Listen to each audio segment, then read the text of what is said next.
Hello student, कैसे हैं आप सब। एक बार पुनः शिव कोचिंग क्लासेस पर स्वागत है। उम्मीद करता हूं आप सब अच्छे होंगे, मस्त होंगे, बेहतर होंगे, आपकी पढ़ाई बेहतर चल रही होगी। क्लास 11th केमिस्ट्री में चैप्टर सेकंड चल रहा है, जिसमें एक महत्वपूर्ण प्रश्न आप लोगों को जानना और समझना चाहिए।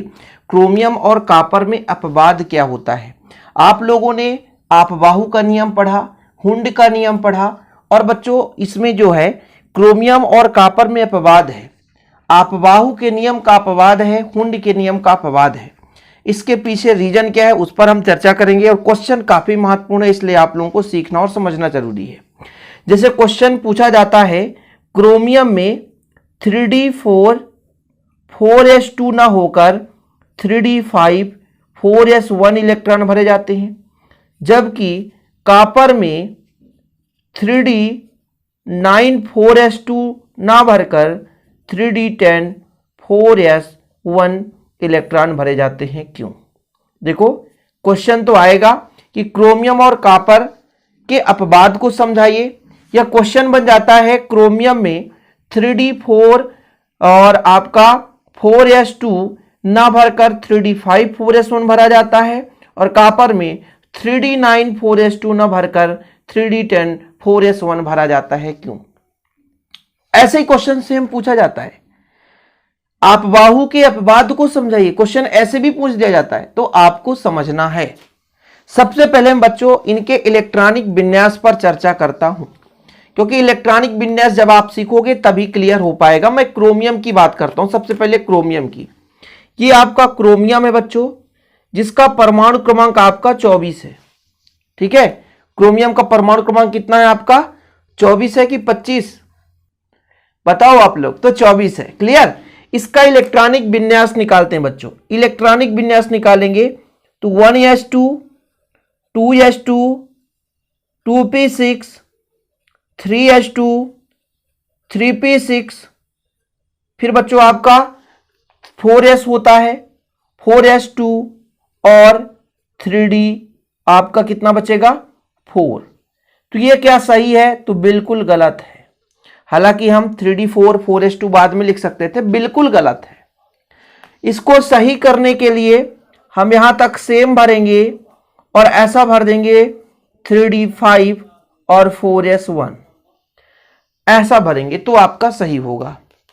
आपबाहु के नियम के आधार पर हमें ऐसा भरना चाहिए, लेकिन हम s का एक इलेक्ट्रॉन d में भर दिए। ऐसे ही बच्चों हम जब कॉपर की बात करते हैं, कॉपर का परमाणु क्रमांक कितना होता है बच्चों? Iron cobalt nickel copper zinc, परमाणु क्रमांक 29। जब आप इलेक्ट्रॉनिक विन्यास निकालते हैं तो 1s2 2s2 2p6 3s2 3p6 3d9 और 4s2 ये होना चाहिए, जबकि ये गलत है। जबकि ये गलत है। एक्चुअल में इसमें होना चाहिए 3d10 और 4s1। मतलब ये न भरकर हम इस प्रकार से इलेक्ट्रॉनों को भरते हैं, और यही आपबाहु के नियम का अपवाद है बच्चों। यही तो आपबाहु के नियम का अपवाद है कि भाई 3d यहां पर 5 हो गया, जबकि 3d4 होना चाहिए, 3d9 होना चाहिए, 3d10 हो गया। अब इसके पीछे का रीजन ये होता है बच्चों कि किसी भी हम कक्षक में यदि बात करें, यदि वो कक्षक अर्धपूर्ण है, जैसे हमारे पास डी उपकोष में जितने भी कक्षक हैं, यदि वो अर्धपूर्ण है या कि पूर्ण पूरित है, मतलब अच्छे पूर्ण रूप से भरे हुए हैं, यदि वो अर्धपूर्ण है, कक्षक की मैं बात करता हूं, जैसे डी के 5 कक्षक हैं, अर्धपूर्ण है, उसमें एक एक इलेक्ट्रॉन भरे हैं, या तो पूर्ण रूप से भरे हैं, तो अधिक स्थायी होते हैं। और स्थायित्व को ग्रहण करने के लिए जो 3d होता है वो 4s से एक इलेक्ट्रॉन अपनी ओर खींच लेता है, इसलिए 3d4 ना होकर 3d5 हो जाता है। ऐसे ही कॉपर जो होता है ये पूर्ण पूरित होता है।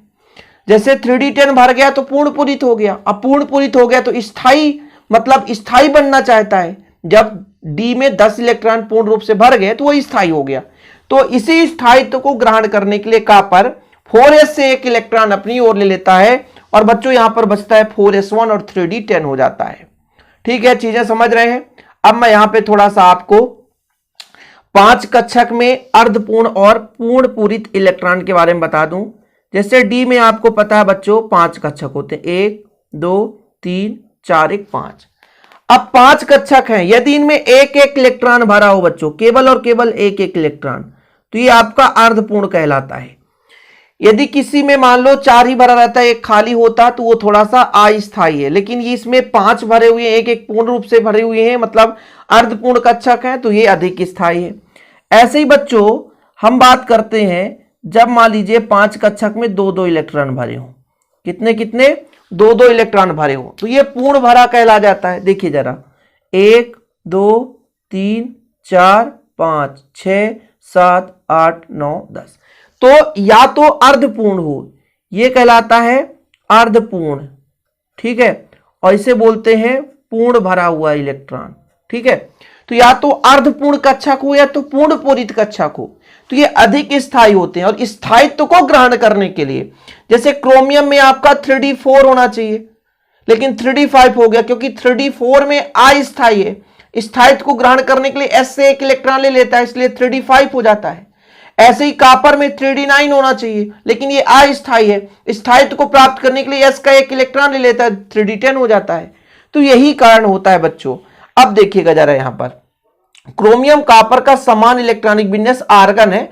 आर्गन का मतलब यहां से यहां तक आपका आर्गन कहलाएगा। परमाणु क्रमांक 18 है, तो यहां से यहां तक आर्गन है, तो परेशान मत होना। यहां से यहां तक यदि बात करोगे तो ये आर्गन है, आर्गन के बाद की बात कर रहे हैं।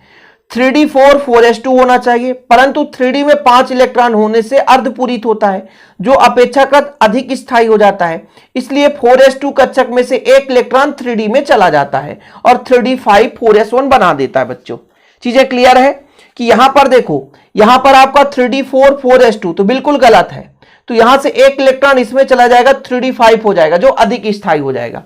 इसी प्रकार से कॉपर में जब बात करते हैं तो 3d9 4s2 होना चाहिए, लेकिन जब इसमें 10 इलेक्ट्रॉन होते हैं तो पूर्ण भर जाता है, अधिक स्थायी हो जाता है, जिसे पूर्ण पूरित कहते हैं। इसलिए 4s2 से एक इलेक्ट्रॉन 3d9 में चला जाता है। जब 3d9 में चला जाता है तो 3d10 बन जाता है, इसलिए इसमें 3d10 4s1 हो जाता है। तो इसका इलेक्ट्रॉनिक विन्यास यदि आप 3d9 4s2 करोगे तो गलत होगा, ये गलत है। इसका एक इलेक्ट्रॉन जब इसमें चला जाएगा ये स्थायी हो जाएगा, इसलिए ये सही है।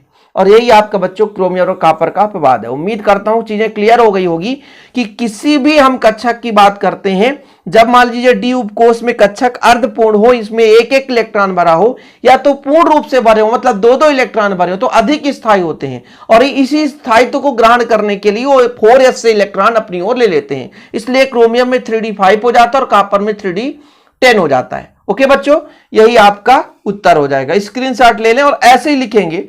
4 अंक का क्वेश्चन आएगा, 3 अंक का, 2 अंक का, तो आसानी से आपसे बनेगा, बिल्कुल आप निश्चिंत रहें। फिलहाल आज के लिए इतना ही। वीडियो पसंद आता तो लाइक करके शेयर कर दें। ऐसी वीडियो पाने के लिए बच्चों चैनल को सब्सक्राइब कर दें। मिलते हैं अगली वीडियो के साथ। जय हिंद, वंदे मातरम। और हाँ बच्चों, इसी प्रकार से प्रॉपर हैंड रिटन नोट्स लेना है तो कॉन्टैक्ट नंबर आप लोग लिख लो 968529 968529 आप इस नंबर पर कांटेक्ट करके नोट्स ले सकते हैं।